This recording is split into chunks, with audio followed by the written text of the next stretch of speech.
Hey, we've dialed our show recently to support you, our digital marketing audience, with an understanding of tactics that need to change during this crisis that we're finding ourselves in. So we're covering all the different areas that can be affected: SEM, SEO, social, different branding, as well as conversions. So how is coronavirus impacting search behavior? We're actually talking about the impact of COVID-19 and what it has on search behavior with Lily Ray today on The Edge. Your weekly digital marketing trends with industry trend-setting guests. You're listening and watching Edge of the Web. Winners of Best Podcast from the Content Marketing Institute for 2017. Hear and see more at edgeofthewebradio.com. Now, here's your host, Aaron Sparks. All right, this is Edge of the Web Radio, episode 351. I'm your host, Aaron Sparks. Thanks for joining us. We really appreciate you joining us on live, as well as downloading our podcasts and videos as we do this show each and every week. We bring you some amazing guests from around the planet talking about digital marketing tactics and news that you cannot get anywhere else. Well, you could, but hey, it's fun over here. So join us each and every week. We air 3 p.m. Eastern on YouTube, and then we take all that content and be able to move it into audio as well as transcripts all across the Edge platforms that we've got. We unpack key marketing tactics and information for our digital marketing audience, whether you're a sole proprietor or a freelancer, or you're part of a marketing firm, or you're inside of an organization that has a marketing department. We're trying to share some great information for you each and every week. So we want to check out everything over at edgeofthewebradio.com. That's edgeofthewebradio.com. If you're new to the show, welcome on board. Thanks a lot. And we certainly are wanting to give you as much information to help you in your digital marketing day, especially during this particular period of time. Again, like I said, we kind of distribute in a lot of different channels. So if you are a podcast listener, we actually do this show each and every week, and we break out our news section with our guest as a 15-minute podcast, and then we actually dial in our interview podcast as well to be able to be a complement there. So if you're just want to grab a hold of the news, grab that. But we certainly invite you to jump in and be able to listen to our guest interview each and every week. All right, so the show's actually sponsored by Site Strategics, our digital marketing digital marketing agency here in Indianapolis, Indiana. So we certainly appreciate their continued support. Site Strategics actually focuses on technical SEO, social media marketing, social media messaging, conversion optimization, a complete omni-channel broadcast. So if you're interested in what we can do for you, hey, give us a shout. We can even help you with your podcast. This is part of what we do with a regular basis. So if you're interested in what possible digital marketing tactics could win the day for you right now, as well as the long term, just give us a shout over at 877 SEO for Web or 877-736-4932. All right, enough of the commercial. Let's introduce to you Mr. Jacob Mann, who's starting to grow that beard out. Yeah, it's getting better. It's getting better. It's getting there. It's going to take another 6 months of quarantine before I can call it a real beard, but that's fine with me. I'll take my time with it. Not a problem. Well, I mean, slow and steady, right? It is slow and steady. That wins the race. Unfortunately, I'm going slower and steadier gray, as I'm realizing on my own beard. The only gray hair I have is right there on my chin, and nowhere else. So it does probably make me look old. Maybe that's okay though. You do not distinguished. Yeah, there we go. So yeah, I'm trying to make sure that I don't reach for the Rogaine. Yeah. Hey, just wanted to let you know about who's going to be upcoming on the show here. We've got Bill Sebald coming up the 4th. That's actually National Star Wars Day. Bridget Willard on the 11th of May. Katie Mann is actually coming on the 18th of May. And on top of that, next week, and I've got to figure out how to pronounce her name before she gets on the show. That's Christine Schesinger, right? I'm going to roll with that, guys. Tell me. If you're interested in who's going to be up on the show here soon, go over to edgeofthewebradio.com. We have an updated ticker on different guests that are going to be on there. If you're interested in being part of the show, just give us a shout at info@edgeofthewebradio.com. And if you want us to interview somebody that you particularly are interested in, let us know that as well. Make sure you set all the reminders on YouTube to get notified when we go live each and every Monday, as much as we can help it. Want to be able to deliver consistency there. And on top of that, we also wanting to deliver exactly what you're looking for. So if you want to go over to edgeofthewebradio.com, we have an anonymous poll that you could share with us what you're interested in, what topics that you'd like us to talk about here in 2020. And we certainly appreciate everybody's participation. We're getting some great requests. Now, we're going to close the doors up on this here at the end of April. So let us know where you want us to take this content, and we'll certainly provide. So go over to edgeofthewebradio.com and give us some feedback today. All right. So make sure that you check out the news side of it, of our podcast that we've rolled out here. It should be very, very soon in your podcast aggregator. But for now, let's wrap up all this and let's deep dive with this week's featured guest. Now it's time for Edge of the Web featured interview with Lily Ray, SEO Director at Path Interactive. Lily Ray is in the house. She has been on the show now 3 times, so we haven't scared her away yet. So, Lily, thanks so much for joining us today. Thanks for having me again. You're more than welcome. welcome. Quite the intro. Love the intro music. Awesome. Absolutely. And you are very, very oriented towards music. In fact, you just rolled through about a 5 or 6 hour DJ stint inside of your own apartment. Yep, I've been doing DJ live stream fundraisers and donating the money to charities and businesses around New York. So that is fantastic. Super fun. Thank you very much for doing that. It was pretty cool. You got to check it out. Next time she rolls through there, you're going to be doing one this Saturday, right? I am. 5 p.m. Eastern on Twitch. And this is some very good music, deep cut music. Really, I mean, it's not pop, it's not hard rock. This stuff is really, really deep, atmospheric, and not so much industrial, but dance. Electronic. Right? Electronic. Yeah. Very cool. Dance. Well, that's not your day job. Your day job is SEO Director over at Path Interactive. You're providing strategic leadership for all of your agencies' SEO client programs. So you began your career in 2010 in SEO with some fast-paced startups, but you've worked with Fortune 500 companies all over the map, and you've got a good deal of experience in different verticals. So why don't you tell us your backstory again? I know you've been on the show, but we've got a brand new set of listeners that haven't met you. Shame on them. Sure. But give us an idea of how you got to SEO. Yeah, so I found SEO in college. It was during the recession, so the last recession. And people were kind of just struggling, like finding jobs, and even people that were in law school or graduating with these great degrees, because I went to NYU and I was watching my friends graduate and like not able to find work. So I was a junior in college at NYU, and I found a social media marketing job, paid job. And I interviewed there. And because I kind of have a little bit of a background in tech, like my family's in tech, my brother's a developer, my dad's an engineer. I learned some HTML and things like that as a kid. So I had some experience, like building websites and stuff like that. So they liked me at that job. And I kind of fell in love with it on day one. And social media marketing, which was really like backlinks at the time, like dig and stumble upon and building links on like web 2.0 properties. Yep. That evolved into like Google Analytics and like data analysis and things like that. So I kind of plunged into doing a full-time SEO job after that, where I learned a lot of things on the job. And then after that, I moved into an agency, which at the time was called Flying Point Digital, got acquired by Women's Marketing, and then changed names to Stellar Rising. So I was there for 6 years, and now I've been at Path for just over 2 years. So a lot of time doing agency SEO. Absolutely. And on top of that, you've witnessed a heck of a lot of change here in the last 10 years. There's been so many things that have not only come and gone, but you've witnessed where Google's taking a stand and making sure that they're pushing against manipulation of the SERP, and they've evolved their algorithm probably 100-fold compared to compared to 10 years ago.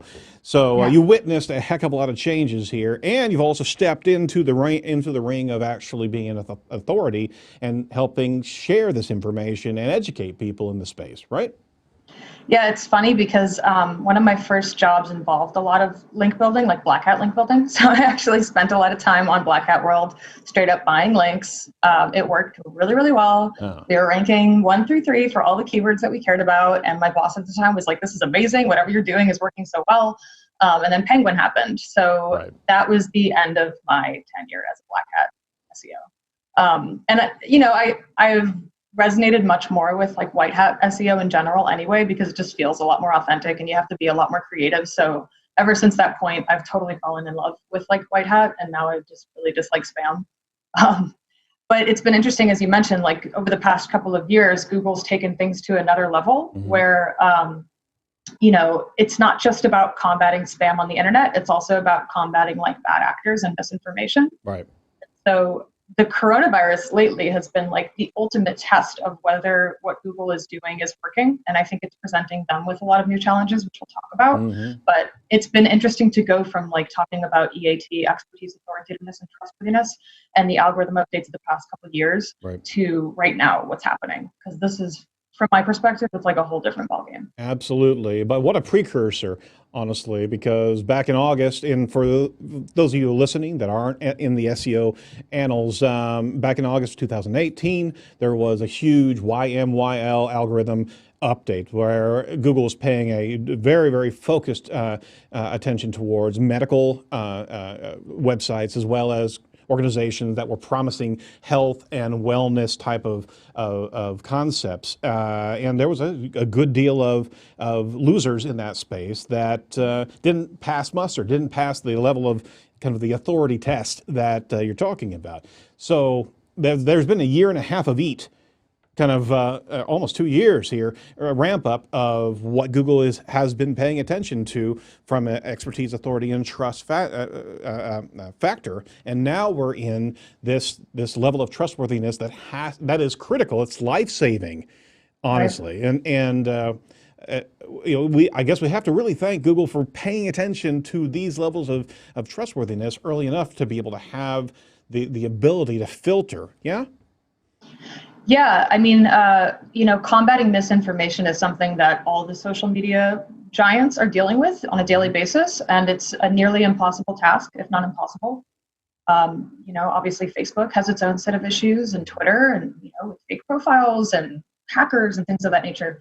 And Bing is certainly focusing on this as well. So if you go to conferences and you hear Bing talk about this, it's definitely on their roadmap and one of the major initiatives that they're focusing on. But what's been interesting to see is how well it's working, because you're in a position where, as far as the organic algorithms are concerned, you are dealing with trillions of pages and people launching new content and new websites every day, right, and trying to game the system. So purchasing backlinks or doing PBNs or all kinds of things to try to trick the algorithms.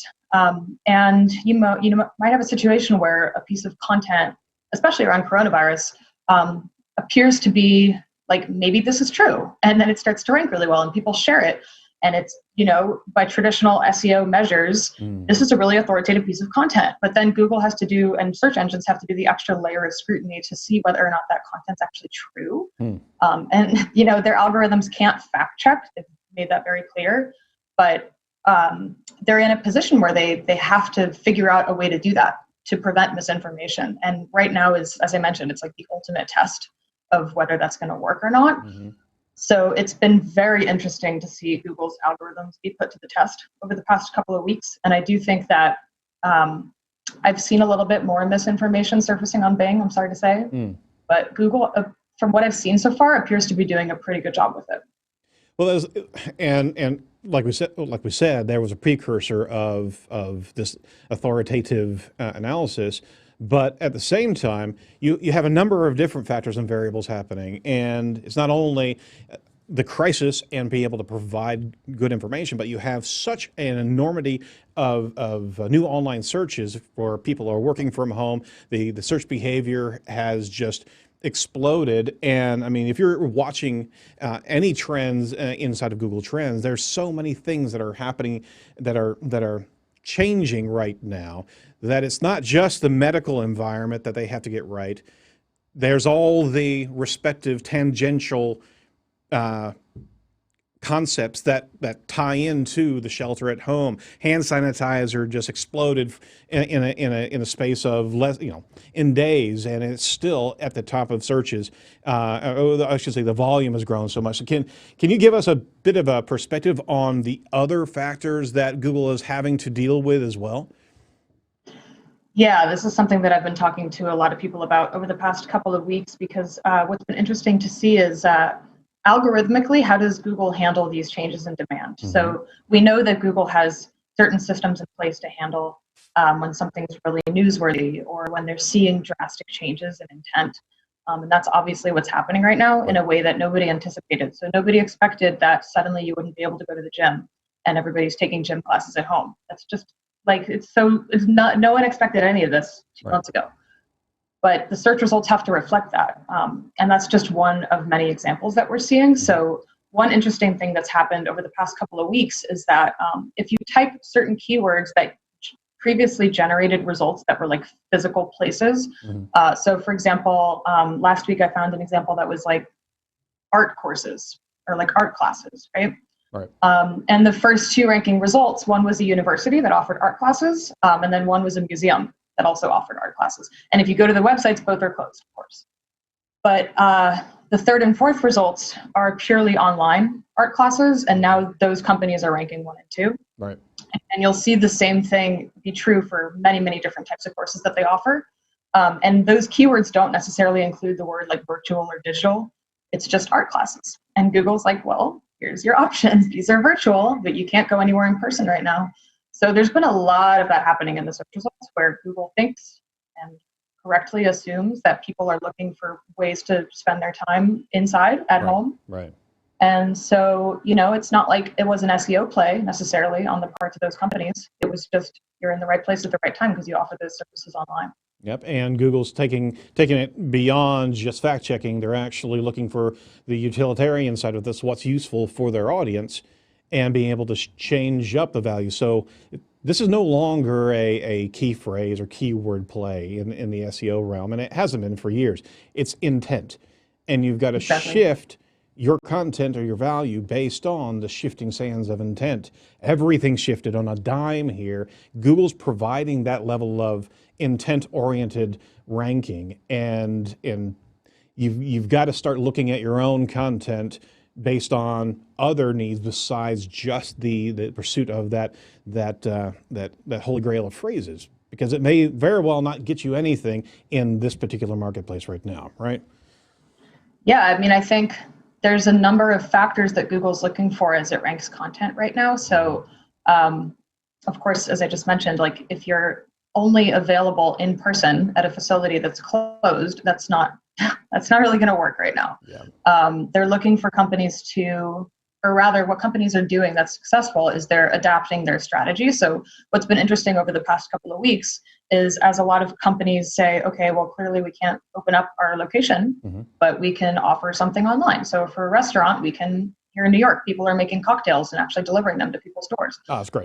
So, yeah, it's pretty cool. Why isn't that here? Come on. Pretty convenient. But, things like that. And that's just one of many, many examples. So one example I was just looking at was the Alamo Drafthouse movie theater. Movie theaters have been hit really, really hard as far as SEO is concerned, because people can't go to them, obviously. But they're streaming movies online. So if you look at their organic performance, like most movie theaters, it went down last month, but they've somewhat rebounded as people are hungry for streaming services and they want to support that business. They'll see their rankings start to go back up because they have something to offer. So there's been a lot of that happening. And that's why when people say, oh, was there an algorithm update today? I'm like, there's way more happening right now than just algorithm updates. Yeah, exactly. And you really got to hang your hat on that for a little while and just put it aside, because like we said on our news piece, everything's shifted, everything's changing. So you really kind of need to understand your consumer more than anything else because their needs have changed. So you rolled out a wonderful blog over on Path Interactive that covered a lot of changes that are happening right now. And if I could, I just wanted to kind of open up with a couple key pieces regarding the new panels that you've been identifying here. And we certainly we'll have this link in the show notes, but we certainly want you to kind of roll through some of the new real estate that's in the SERP right now. So regarding emergency panels and help information, give us an idea of what we're looking at here. A couple key pieces. Yeah, so as I mentioned before, basically what Google's doing is they're trying to, there we go. Yep, thanks. Google's trying to limit, I think, from my perspective, they're trying to limit the number of sites that can rank for coronavirus related to content. And that's just a way of controlling for misinformation, because as I mentioned before, and we all know this right now, like certain concepts and ideas and advice will get out there and circulate, and like you don't know who to trust right now. Right. We do know that we can probably trust the CDC and the World Health Organization and a couple of other organizations that are providing the content that people need and trust right now. So what Google's essentially done is they've made it virtually impossible to rank above the fold unless you're one of those organizations. Gotcha. And beyond that, they are taking the content from those sites and repurposing it in a way that's easy to use within the search results. So these panels for how to hand wash. That's not a featured snippet. That's just objective information that's like, you can't rank for that. Right. You know what I mean? Yep. You're not going to rank for the number of coronavirus cases around the world. You're not going to rank for the symptoms of coronavirus. It's just not something that you should be thinking about as a marketing strategy unless you're the World Health Organization's SEO team. Yeah, exactly. You know what I mean? Yep. So they're really pulling from they're repackaging the content for the usefulness of being able to digest that right there in the search, as opposed to actually having to go to another site to pull that in. So, I mean, it's new areas that we'll never be able to tap into. It's Google presenting this information that they believe would be as helpful as possible. Sure. And, that's not to say that you can't rank for coronavirus related topics, because there are very many that you can rank for. And Right. We'll talk about that. Right. It's just when it comes to the core words, coronavirus symptoms, coronavirus number of cases, how to treat it, like that's off limits. So absolutely, as well it should be. Right. Another factor here inside of your blog is the overall search engine results page changing. Give us an idea of what has actually changed in the real estate from 1 month ago to today. Yeah, so there's like different panels that get triggered for certain types of queries. So obviously, if you type anything related to coronavirus, they're going to show a lot of content about who you can call locally if you think you have it, or what to do if you think you have it, the resources specific to your state, again, how to wash your hands, things like that. But what's also interesting is that even now, if you don't type coronavirus, but you do type something that's health related or like a doctor query, you're going to still see a lot of those triggers. A lot of those things triggered in these search results. Yep. So I had a funny example last week where I was looking at, his name's Doctor, I think. Is that his name? Forgot his name. Anyway, he's the keyboardist from Prince, but his name starts with Doctor. And I was Googling his name, and Google's like, if you think you need a doctor for coronavirus, go here. I was like, no, I don't need that kind of doctor. I'm just looking at something music related. But they're definitely being aggressive with triggering these new types of like SOS alerts and health related alerts. Absolutely.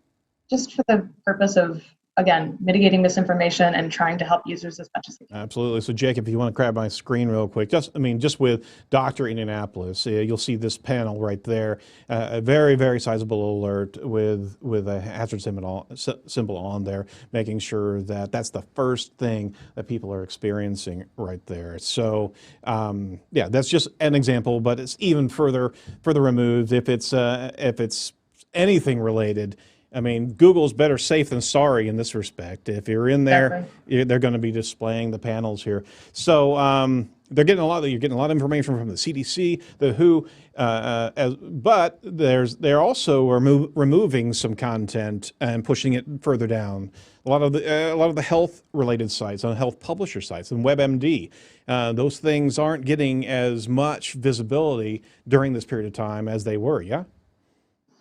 Yeah, that's something that we saw early on. The big players in the space like Healthline and WebMD, Verywell Health, a couple other sites that provide really, really great content about, different health conditions, are just naturally seeing drops in visibility as a result of these new features that Google's rolling out.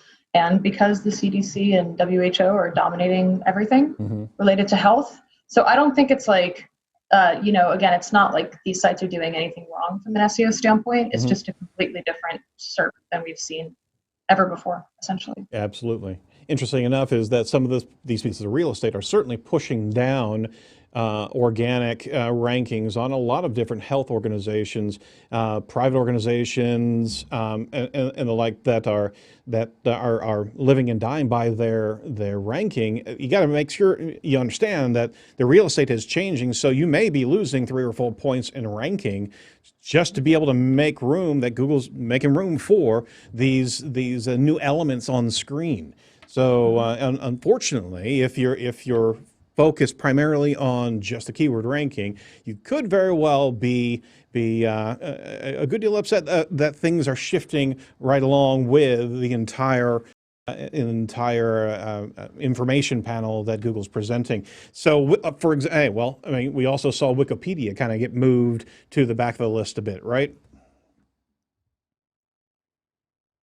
Definitely something that happened as well. I think my theory on that, and this is absolutely not confirmed by anybody at Google, but I had somewhat of a hunch that Wikipedia, as much as it's a reputable site, right, from my perspective, there's obviously, if you talk to like a teacher at a school, they're going to say, don't use Wikipedia because anybody can edit it. But I think in general, they provide good content. However, in a situation where content's changing literally every day, and there's been, I'm sure you've experienced this, but things circulate that everyone's like, oh, this is the new thing about coronavirus, and the next day it's debunked. Right. You can't have those, you can't risk having that information at the top of the search results. No, absolutely not. So I think that's maybe why they got moved. I would wholeheartedly agree with you. I mean, the fact of the matter, things are moving so quickly. Google is now responsible to a particular, not responsible, accountable. If they're presenting information that's getting manipulated just by trending pieces of content, they're in a very unique space of saving lives, like you said. And so they've got to take these precautions. So there were some winners and losers in your blog that I'd certainly want to tee up to you. What did you see from the shifting sands here over the course of the month? And what tools did you use to actually see them? Yeah, so I published an article last week where I spent a lot of time in 2 different tools that I use, so Systrix and SimilarWeb. I've been using Systrix for a long time. Anybody that follows me knows that I share a lot of Systrix information, and that's just because I think it's one of the best tools to kind of tell you the footprint of a given domain or a handful of domains over time in terms of how much organic real estate and visibility they take up in the search results. Turns out SimilarWeb, which I've also been using for a long time and I enjoy very much, has lists, like category-based lists of the biggest winners in the SEO space, or the sites that have the most traffic according to their own proprietary data. Right. So what I did was I cross-referenced 18 different categories. I took the biggest winners, top 40 biggest winners in those categories, cross-referenced that with Systrix data between the dates of March 9th and April 9th. And that was basically just because April 9th was the day that I started pulling this information. So somewhat arbitrary dates, but I feel like that was a good amount of time, basically 30 days, to compare what's changed across those 18 categories.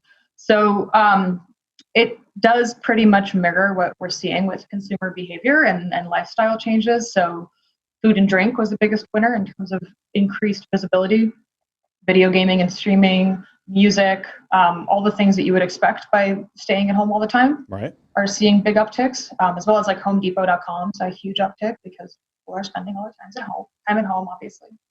Absolutely.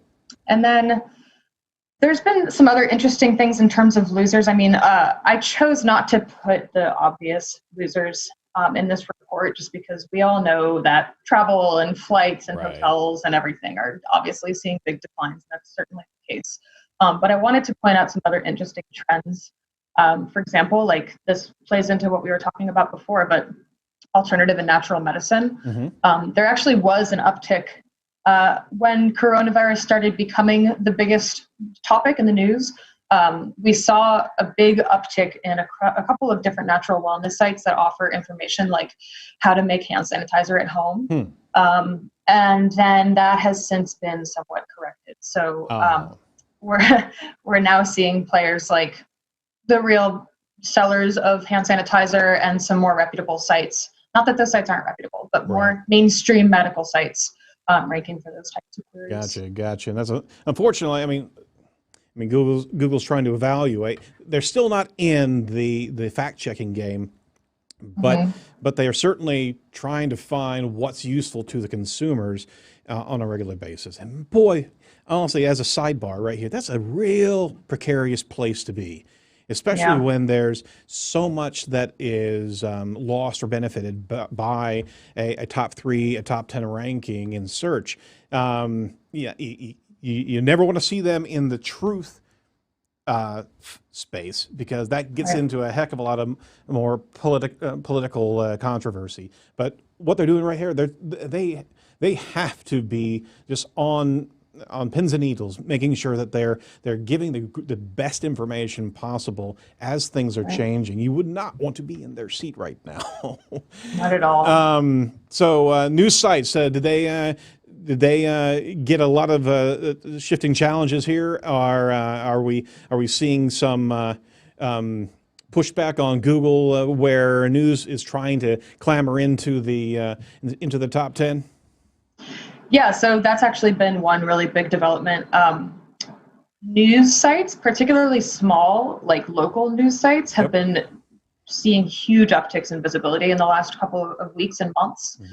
So for a lot of different keywords, and this has happened to many of my clients where they used to rank for some type of head term or transactional term, and they still do, but what happened is they got pushed down a little bit because that's been replaced by news in the top 1 to 5 positions. So one interesting example, if you want to look at this in practice, is if you take pretty much any state name, like US state, and you Google like New York, and I've been using Systrix for this reason as well. You can actually go back in time and look at what the search results were on any given date compared to what they are now. Right. And you'll see maybe 6 weeks ago, it was like, the New York Department of this and the parks and whatever. And now it's like, how many coronavirus cases are there in New York? What are the resources for New York coronavirus? People that have the disease or whatever. And so that's completely changed. And we're also seeing the top stories panel appear from many, many more queries. So a lot of the times when you're seeing drops of traffic right now, your first instinct is to say, my SEO team did something wrong, or is there something wrong with my site, or I broke something. But in reality, it's just that the keyword that you're ranking for whatever reason, is tied into coronavirus topics, and it's news and local news that's ranking for that term right now. Yep. So it certainly is. The environment's changing. New concepts are trending. You also mentioned just recently on Twitter, if you're not living inside of Google Trends, get in there, because there are so many new trending explosive topics like health topics, obviously, and money and things like hand washing, obviously. But share with us some more abstract terms that are exploding right now. Yeah. So anything virtual. So there was a post that I did recently where we were looking at the words meeting rooms and conference rooms. And, 6 weeks ago, if you typed those keywords, you would see like WeWork or like places that offer physical rooms that you can go into. And that's been replaced by Zoom. Right. So if you want to have a meeting room right now, you use Zoom. So that's been pretty interesting. As I mentioned before, with taking courses, pretty much any non-virtual keyword related to taking a course is going to bring up a lot of online courses. Anything related to streaming. So there's a site called houseparty.com, and this was my coworker Josh that pointed this out.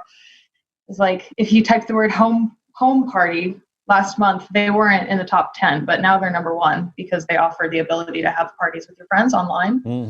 Netflixparty.com, it's a new site, but it's seen a huge uptick in SEO visibility, and it's just because people want to watch Netflix with their friends. So none of this is like rocket science. It's just been interesting to watch as consumer behavior almost like dictates how the search results are reflecting those behaviors. We actually have a client that's a high school virtual education school for Indiana, and they had one blog page that was an online etiquette page, right? And I think from 3 years ago, and that literally has seen like a 2,600% increase in traffic. Just off that page alone, because everybody's got to learn how to behave now online, right? Yeah, another interesting one was Alcoholics Anonymous and recovery sites. So there's 2 sites that I didn't check if they've had these pages up for a long time or not, but these pages offer the ability to have these recovery meetups online. Mm-hmm.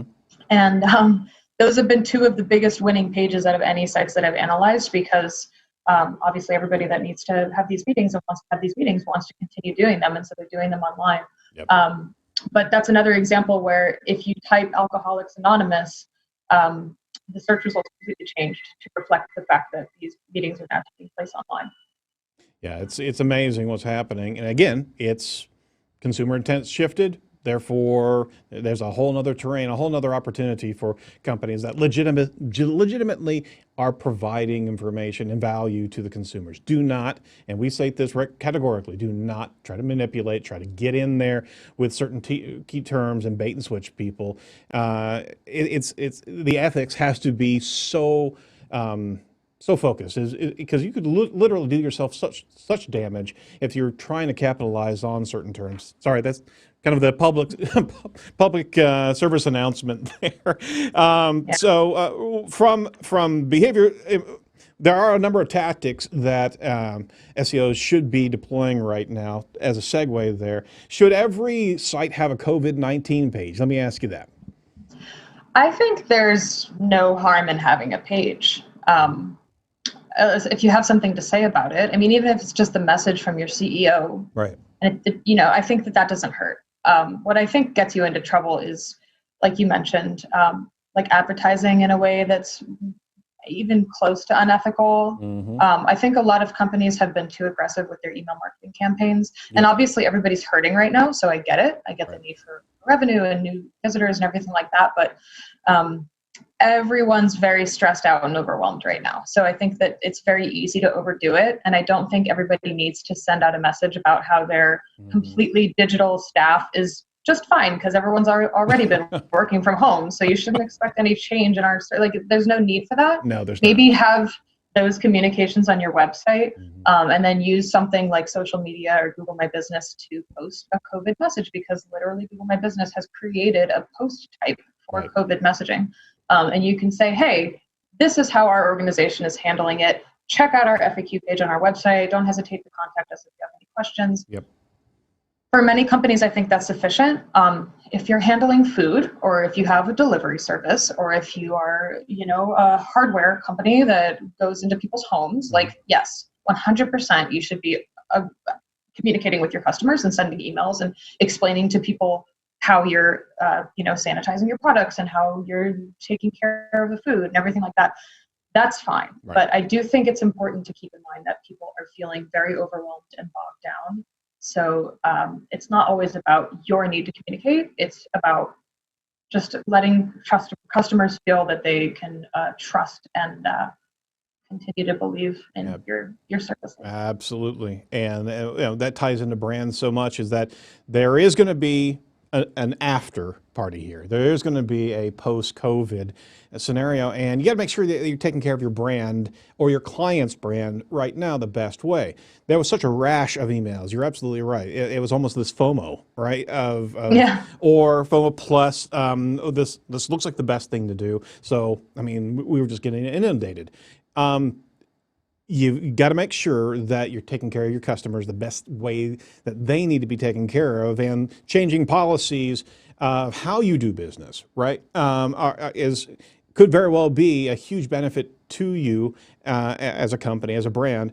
Just being able to adjust for customers. So, telemedicine is a perfect example where maybe companies haven't done it before, but they can certainly service them and be certified to be able to do that. That's another way to be able to deliver to the consumer where they're needing to be delivered to. So, I mean, inventory. If you're an agency and you're servicing in a lot of different types of organizations, find out what alternative they are, how they can adjust to be able to meet the needs of the consumers. And that's a perfect way to be able to market. It's not exploitive, right? It's in a space where you're literally providing the best way to reach those customers. So certainly any thoughts or SEO recommendations for our listening audience right now?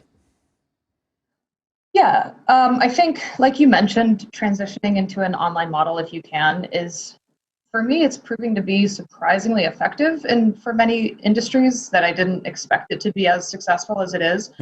So, for example, I'm really into fitness, so I was like terrified when they closed the gyms. But a lot of my fitness instructor friends have built a model where they're doing Zoom classes or they're doing Instagram live classes. And honestly, I think they're making more money with this model than they were at the gym. Oh, I bet. Which is really crazy to think about. And I've experienced it too when I do my DJ performances from Twitch, from live streaming. My last one, I had 200 people watching me. Mm-hmm. And like, that's a pretty big audience, you know, here in New York. It's hard to bring that many people to see you play. So I think that, you know, don't be, if there's a way to have your service offered online, there's a lot of support right now, and there's also a lot of demand for people looking for those services. So telehealth is a really great example.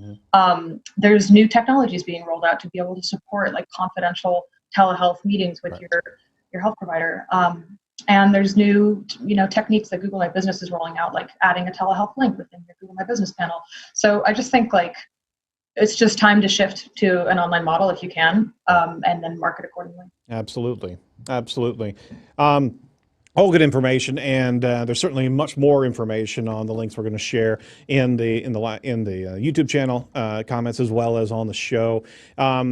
My last stop here was really to give you a platform to talk and give a shout out to a heck of a lot of players that are in the digital marketing space that are giving back and giving opportunities to help businesses as well as help digital marketers that are in the space, maybe lost their job, unfortunately, to being furloughed. There's an entire community outreach that's happening right now, and I'm gonna Jim, I'm going to beat you to the punch and give a shout out for Alita Solis because she is obviously in that space. She brought the Discord remoters water cooler to bear, and boy, there's a lot of activity there. So sorry, I wanted to take that one away from you. But give some shout outs to some of the key players that are out there. I think Mike King was one of the first people to put together a list of freelancers that are looking for work and then where work is available. Alita, as you mentioned. Chris Green over in England is doing connecting businesses with marketers that are able to offer their services. Cindy Crum has been sewing masks. That's been really cool to watch. That's right. Yeah, I completely forgot about that. There's so many. I wish I could remember everybody off the top of my head, but it's been really impressive to watch and like humbling to watch our community come together and offer support. Now and I know you're humble, so you're not going to bring it up yourself, but I certainly want to reference what you've been doing. You actually put together a portal where marketers can actually provide pro bono work to businesses that are in need of digital marketing. They don't know how to do it or where to go. So give some information about that, please. Yeah. So when all of this started to get kind of crazy, I noticed a lot of marketers like, I want to help. And obviously a lot of businesses and friends and everything that were losing jobs and having to close their businesses and things like that. So I just thought, you know, as SEO professionals and marketers, digital marketers, a lot of us have been fortunate enough to be able to keep our jobs right now. Just so grateful for that. But basically, because we are able to keep our jobs and so many people are not in that position right now, and we are also in a position where we can help in a very tangible way.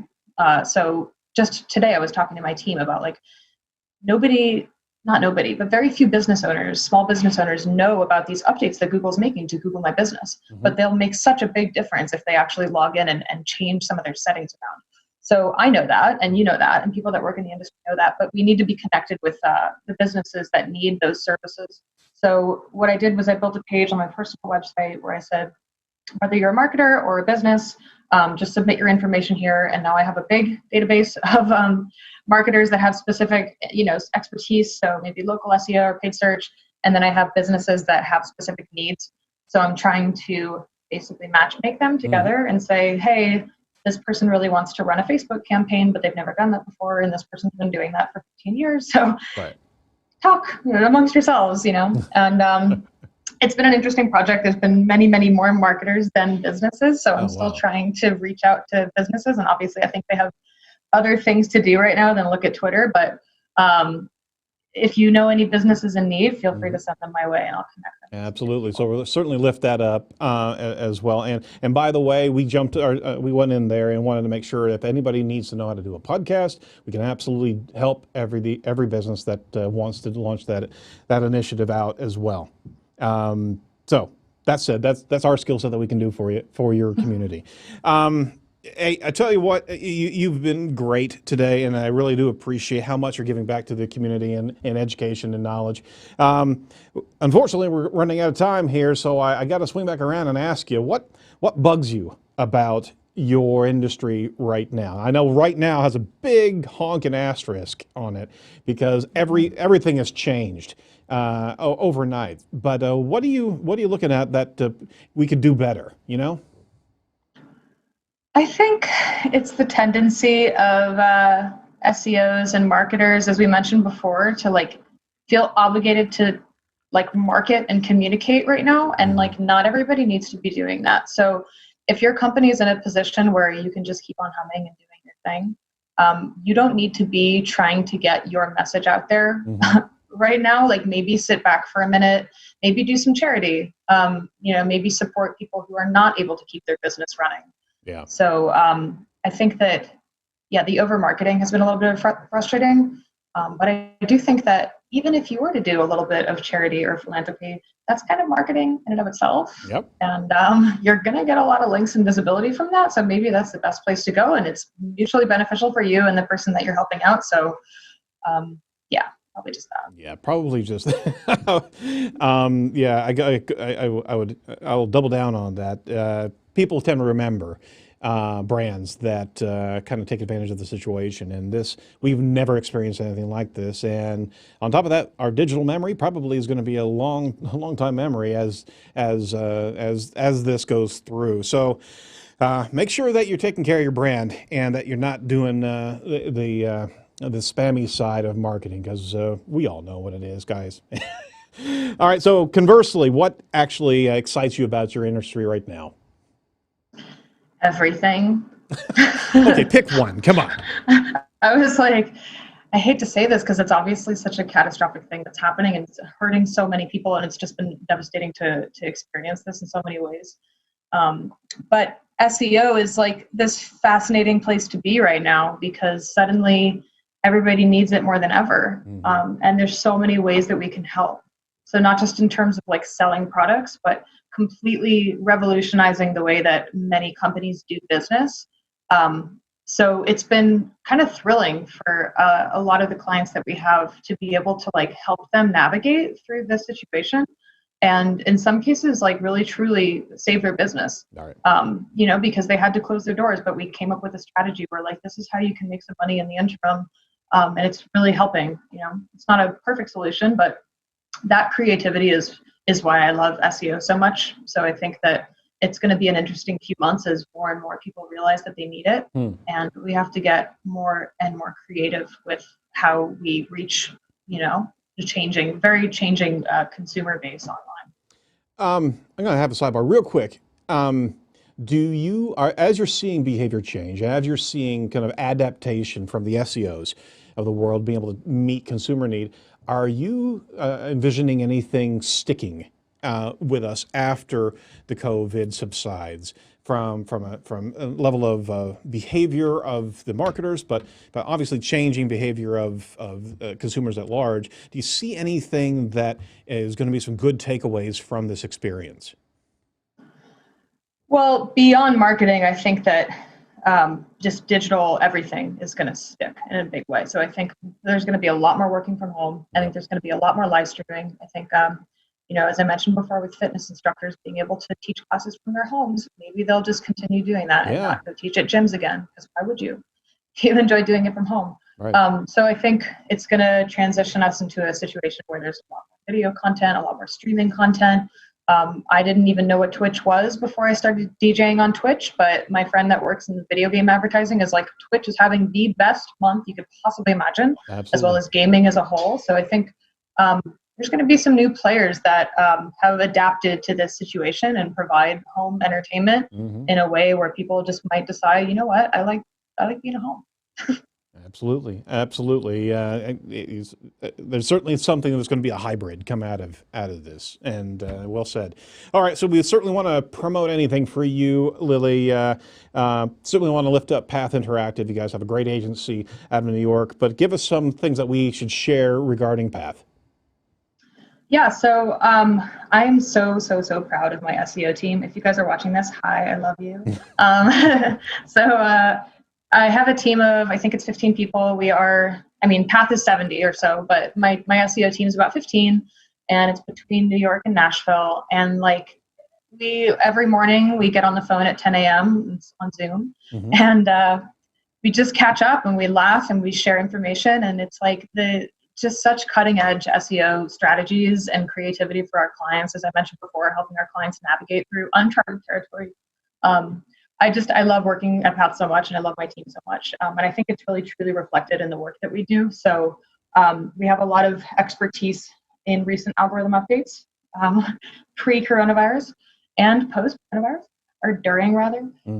So I think one thing that's been interesting for us is tying together all of our traditional like technical SEO knowledge and content optimization and earning links and things like that with this new layer of like EAT and algorithm updates, and now with this new like changing consumer behavior based on coronavirus, just mixing all of that together and providing those types of insights and strategies for our clients, I think is what sets us apart.